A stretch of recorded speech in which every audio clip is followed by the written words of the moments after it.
usually pretty positive. We welcome in another man who's always looking at the optimistic side of things, Steve Smith. Now, if there wasn't enough layers to this Jimmy Butler drama, how about Heat President Pat Riley issuing a statement denying the ESPN report that I referenced earlier, that he, quote, used that kind of language during a conversation with Tom Thibodeau. However, in saying that, Pat Riley is indeed admitting that the Heat and Timberwolves have engaged in Jimmy Butler trade talks, which you never hear about. This thing is wild. Yeah, it is. And I think whatever the language was used or not used, I think what's happening right now is when you look at two organizations, two presidents or GM, whatever the decisions makers are, is when you have a trade that's close to going down and then there's a monkey wrench thrown in it, this is where the other side gets upset because the deal doesn't go through. You have to go back and your players here, and obviously a business, but you had something set in stone that doesn't go through, it becomes upsetting. And I think they have to go back to the drawing board. And this is where I think on the Timberwolves side, they don't really want to trade Jimmy Butler if you're Tom Thibodeau. And if you're Pat Riley, we thought we had a deal done to make our team much better if you added Jimmy Butler. Minnesota last year, 15 games above 500 when Jimmy Butler played, 3 games under 500 when he didn't play. Much more on the Jimmy Butler drama to come with opening week tipping off just 4 days away, several teams facing major injury concerns. How about Russell Westbrook here? It's unknown if he'll be ready to play Tuesday night against the Warriors. Westbrook still not cleared for full contact following right knee surgery exactly 1 month ago, which has kept him out the entire preseason. Coach Donovan said that Westbrook is moving in the right direction, but Tuesday's still too far out to make a call. Well, we know Russell Westbrook is going to go 100 miles per hour, whether it's on the court, whether it's his rehab with his knee. One good thing for him is you want him to take time because when he comes out there, there will be no period where he's testing his knee. He will be going full blast. And good thing for them is they have a guy like Dennis Schroeder's doing a nice job at the point guard position. More on Schroeder later in the program. The start to Dirk Nowitzki's historic 21st season in Dallas is being put on hold. The 40-year-old won't be ready for opening night as he continues to work his way back from ankle surgery. There's no timetable for Dirk's return. Coach Carlisle saying on Friday that he expects Dirk to be out multiple weeks. As soon as Dirk does play, he will break Kobe Bryant's record for most seasons with one team. Coach also saying that the team is preparing to open the season without Harrison Barnes due to a hamstring injury. Well, you know, injuries is tough. And obviously for Dirk Nowitzki, you want to see Dirk come out there, just have that last swan song of him having a great career. And obviously I would love to see him on opening night. Everybody can cheer him. But once he gets back, we understand he's Dirk Nowitzki. He's earned the right to come in and knock down some jump shots, help this team. And I'm still glad to see him around. Harrison Barnes' injury is going to hurt them a little bit starting this season. A team like the Dallas Mavericks, who didn't make the playoffs, you want to try to get off to a good start. Well, the Spurs continue to take body blows. Derek White, the latest to get bit by the Spurs' contagious injury bug. The promising young guard suffered a left foot injury during his start Wednesday night. No official return has been listed. However, Coach Popovich told reporters that White could miss 2 to 4 weeks. White was the Spurs' leading scorer during Summer League, and he helped the Austin Spurs win the 2018 G League Championship. White got the start for DeJounte Murray, who's out for the year after tearing his ACL. Look at this injury list. Unknown if Rudy Gay will be ready for next week. Lonnie Walker, mentioned White and Murray. And then also, not injuries, but there's no Manu Ginobili retirement and Tony Parker, 2 guys that have been with Popovich, and, you know, the trust factor and the obviously familiarity with those guys. And now you're looking at there's a lot of guards and wings out and some young guys who need this time and also some guards that you need because there are not a lot of ball handling decision makers on that roster right now. 21 consecutive seasons making the playoffs. That looks like it is in serious jeopardy to start the year. Opening week right around the corner, and of course NBA TV will get you set before and after each night here on NBA TV. You'll want to tune over to TNT on Tuesday and Thursday for a pair of doubleheaders during opening week. It all gets started Tuesday. Boston and Philly in what many believe will be an Eastern Conference Finals preview. Then you'll see the Warriors hang their third banner in 4 years as Durant, Curry, Clay, and Draymond, as well as the entire Warriors squad, welcome the Thunder. Still to come, the results of Smitty's 3-week project. He has his 5 takeaways from the preseason, and the Knicks weren't the only ones who had eyes on an undrafted scoring machine. And next on Game Time, complete in-depth highlights and Smitty's reaction to the final tune-up for the Lakers and Warriors. Game Time coming back. Steph Curry did not. He hit 4 triples. No Durant. Draymond, he's okay. He's playing, and he finds Steph Curry for 3. Spin around and take a 3. I've always been meaning to ask you, do you know the way to San Jose? No, I don't. Oh. What's the way? Well, I don't know. The Lakers and Warriors figured it out, and a whole bunch of fans up there in California watching these two. Look at them showing off Damian Jones on the receiving end from the Curry alley-oop. Curry, another screen, and yeah, he's right. 16 points for Curry. No dribbles. In the first quarter. Not at all. Just catch and shoots. Okay. Look at Riley. Showing a little dance move. Wait a second. JaVale McGee shooting a three. He's had one of those in his entire NBA career. That came way back in 2013 when he was playing for the Nuggets. A three-pointer for the new stretch five of the Lakers. Klay Thompson, he shoots threes. Yeah, these guys really shoot threes. Just love the way they play. Ball is moved around quickly. Klay had 21 points. What happens here? Ooh. Now, they were joking around before the game, Draymond and LeBron. Here, Michael Beasley, he's not kidding around. Gets right into it with Draymond Green. Beasley give it a tech.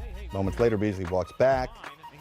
Beasley and Draymond receive a second technical. Michael Beasley, he's gone. Real quick. Lance Stevenson and Quinn Cook fouls him.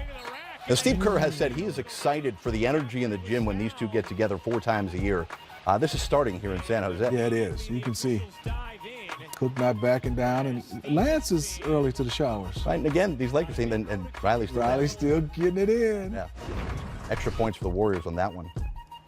It's going to be good when they play in the regular season. It's going to be very good. So for what it's worth, the Lakers wrap Christmas Day. Can't wait for that one. The team, by the way, that had the MVP and won the most games in the NBA last season, the Houston Rockets, they played all their guys on Friday night against Memphis, and Carmelo Anthony. Look at this. Coming off. Melo, corner three. James. Remember, this team hit 28 threes in their previous preseason game. 28? That's a lot of threes. Let Melo. Okay, Melo's looking comfortable. Now, this is ridiculous. Okay, CP3, it's just preseason. Easy against my Spartan, Jaren Jackson Jr. Nothing you can do to keep a hand up. You can't get any closer to him. No, not at all. Mike Conley. So happy to see Mike Conley back. He had 15 for the Grizz. He could stay healthy, and Saul could stay healthy, get something from Chandler Parsons' this team. Maybe they make some noise. Maybe they challenge the end of that Western Conference playoff race. Okay, Jaren Jackson playing bully ball against Melo. So good and so efficient, too. Jaren Jackson, 18.7. Cool. He looks very confident out there on the court. Yeah, he's comfortable with the basketball. And this kid is very comfortable, James Harden. Yeah, he had 23 points for the Rockets as they go on the road. And look at this. Rockets open up Wednesday against the Pelicans, and the Grizz have the Pacers. Have the Mavs found another international star? Highlights from Mavs Hornets and a discussion about the Doncic hype machine next on Game Time. How each of the first-year players are performing. Over the next few minutes, we're going to show you several of the top 10 picks from the 2018 NBA draft. Starting with number 3, Luka Doncic. Got the Dallas Mavs home for the Hornets, and here comes Doncic. The steal, put it up top, and Dennis Smith Jr. Look at the connection. This combination is exciting to see. You have both guys he can handle, and obviously you have one as a super high flyer. Look at, is that Malik Monk knocking that one down? Yeah.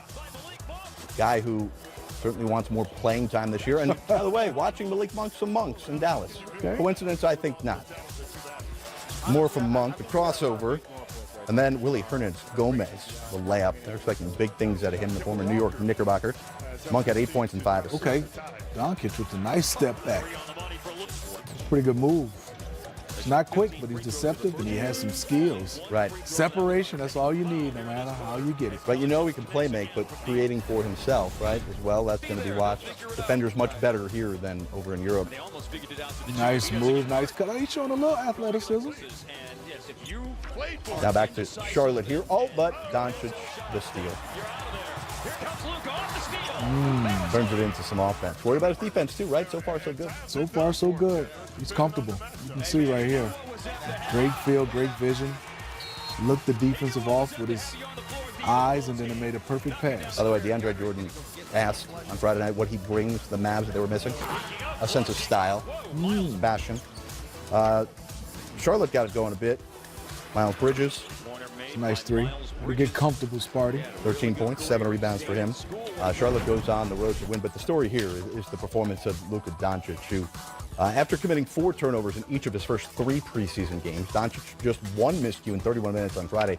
So, Smitty, the number 3 pick heads into the regular season, averaging about 15 points, 3.5 assists, making 10 of 23 from 3 during 4 preseason games. Well, I love what Coach Carlisle is doing. He's just letting him play to his strengths. He's not saying, hey, we're going to have you at a certain position. They are just playing free range basketball. And it's not something where it's not styled the way where they're just going out and playing loosey-goosey. His feel, is he a point guard, is he a small forward? He's a basketball player, so is Dennis Smith Jr. And both those guys together, people have been asking who's the point guard, who's not, who's going to be the number 1 guy. You just go play basketball, and you have 2 unselfish guys who know how to play, and if you're playing to win, it will work out, and so far, so good for those 2 youngsters. All right, got some news out of Miami tonight. A report says that the Heat have agreed to a 3-year extension with Justice Winslow, who's often been talked about as a guy maybe the Heat are dangling out there in trade talks, or maybe one that they were protecting, wanting to hang on to, a former first-round pick back a couple of years ago. Had the Heat not gotten a deal done with Winslow prior to Monday, they would have had to wait till the end of the season to negotiate, at which time Winslow would have become a restricted free agent. We got the Heat and the Hawks wrapping up the preseason, and Jeremy Lin, wrong shorts. It's okay. We see that from the Charlotte Hornets the other day. Somebody forgot to wear their jersey. Jeremy Lin, new year. Change. Got to get the right shorts on there. Lin and the Hawks in Miami take on the Heat, and oh, there's Jeremy Lin. Right shorts. He's playing well with the right shorts. Lin, 20 points, 7 of 10 from the field. Dwayne Wade playing. Okay, Dwayne Wade getting a little rust knocked off, and there's Trae Young. That looked like the game winner he had the other night. Well, the game winner was a little deeper. Now pass, Kent Bazemore. That's what you got to watch. You see his passing with either hand and his vision. The kid is a basketball player who loves to play and plays with a lot of confidence. He's going to be okay. Played just 16 minutes, Trae Young did, scored 11 points, had 5 assists. Hassan Whiteside, curious to see what his role will be with the Heat, how often he'll play in big moments of games this year. Or Spoelstra often put him on the bench last year.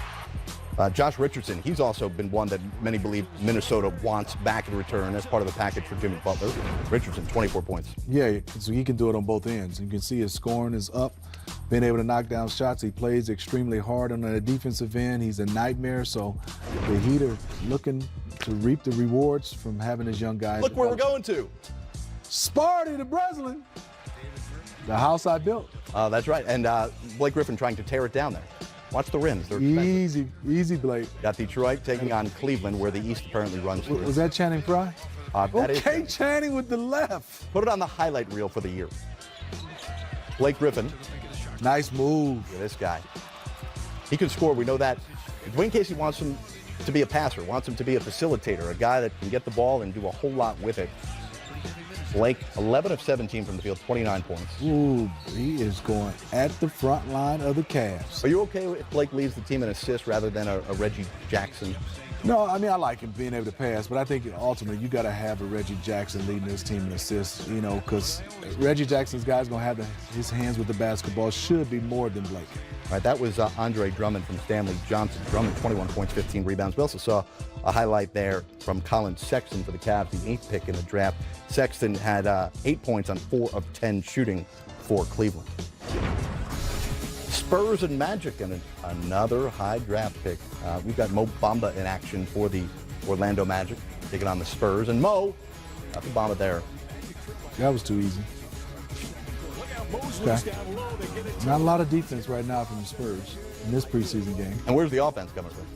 Well, here, LaMarcus Aldridge, Patty. The ball's going to move with the Spurs no matter what. Running the 2-man game. Now Aldridge again, working on Jonathan Isaac. Ooh, way to take the young fellow to school right in that paint. DeMar DeRozan. Okay, That's what he's going to do, attack, right? He can attack. Interesting to see how DeRozan and Aldridge learn to share the ball where they like to work. And on the final night of the preseason, DeRozan leads the team with 20. LaMarcus had 13. The man-on-man, as we talked earlier, just injuries continue to devastate the San Antonio Spurs. Well, the Bucks, they can avoid injury. Feel they can go pretty deep in the Eastern Conference this year. More from Giannis Antetokounmpo's triple-double Friday night in Milwaukee.